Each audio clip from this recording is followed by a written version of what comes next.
బీహార్ తొలి దశ ఎన్నికల పోలింగ్ ముగిసింది. సాయంత్రం 5 గంటల వరకు పోలింగ్ కేంద్రాల్లో ఉన్న వారందరినీ కూడా ఓటు వేసేందుకు అధికారులు అనుమతించారు.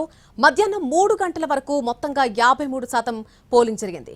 తొలి దశలో అక్కడక్కడ చెదురుమదురు ఘటనలు మినహా ప్రశాంతంగానే పోలింగ్ జరిగింది. ఈ పోలింగ్ సాధనకు సంబంధించి పూర్తి అప్డేట్ ఢిల్లీ నుంచి మా ప్రతినిధి ప్రసాద్ అందిస్తారు. ప్రశాంత్, పోలింగ్ ఏ రకంగా జరిగింది? ఈ రోజు పోలింగ్ జరిగిన తీరేంటి? ఎంత శాతం పోలింగ్ నమోదైంది ఇవాళ?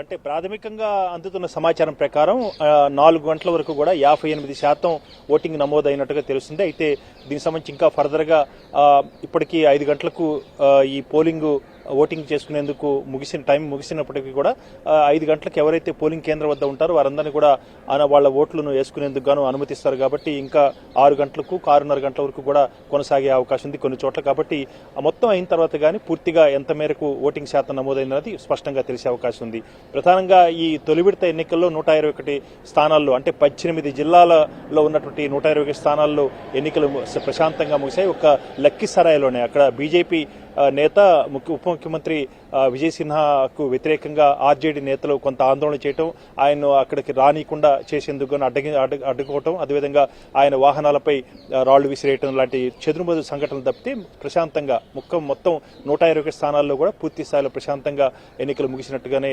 అనుకోవడానికి ఆస్కారం ఉంది. ఎక్కడా కూడా ఎలాంటి హింసాత్మక సంఘటనలు మాత్రం జరగలేదు. ప్రధానంగా మొత్తంగా ఎన్నికల యొక్క ప్రక్రియ జరిగిన తీరు చూసినట్లయితే మాత్రం చాలా హోరాహోరీగా ప్రచారం ముగిసింది తొలి విడతలో. ఆ తర్వాత 121 స్థానాల్లో ఎన్నిక కూడా చాలా ప్రశాంతంగా ముగిసింది. ప్రధానంగా ఈ మహాగఠబంధన్ కూటమికి మాత్రం ఈ తొలి విడత జరిగినటువంటి 121 స్థానాలు చాలా కీలకం. కారణం గత 2020 ఎన్నికల్లో అసెంబ్లీ ఎన్నికల్లో 63 స్థానాలు గెలుచుకుంది మొత్తం ఈ 121 స్థానాల్లో. అయితే జేడీయూ బీజేపీ రెండు పార్టీలు కూడా కలిపి 55 స్థానాలకు మాత్రమే గెలుచుకుంది. కాబట్టి ఈ మహాగఠబంధన్ కూటమికి ఈ తొలి విడత ఎన్నికలు చాలా కీలకం.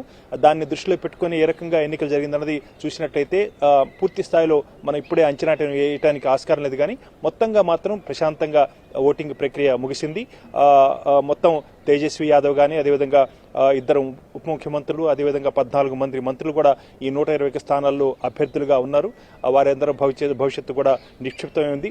నవంబర్ 14వ తేదీన ఓట్ల లెక్కింపు, ఓట్ల ఫలితాలు వచ్చిన తర్వాతనే భవిష్యత్తు ఏ రకంగా ఉంది, అదేవిధంగా ఫలితాలు ఏ రకంగా ఉన్నది స్పష్టమయ్యే అవకాశం ఉంది.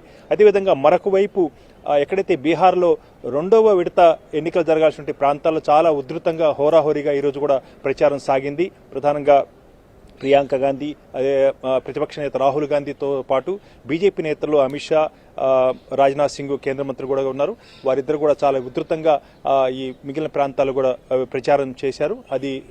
ఆ ప్రచారం కూడా వచ్చే ఆదివారం మలి విడత ఎన్నికల ప్రచారం కూడా వచ్చే ఆదివారంతో ముగియనుంది. ఎందుకంటే నవంబరు 11వ తేదీన 2 మలి విడత ఎన్నికలు ఉన్నాయి. కాబట్టి మలి విడత ఎన్నికలు గాను వచ్చే మలి విడత ఎన్నికల ప్రచారం ఆదివారంతో ముగియనుంది. ఈ రకంగా బీహార్ రాజకీయ ముఖ్యచిత్రం చూసుకున్నట్లయితే ఎన్నికలు చాలా హోరాహోరీగా జరిగాయి. అయితే రాజకీయంగా చాలా వైబ్రెంట్ గా ఉండే ఈ స్టేట్ లో ఇలాంటి ప్రశాంతంగా ఎన్నికలు జరగడం చాలా మనం ఇక్కడ గమనించాల్సిన అవసరం ఉంది.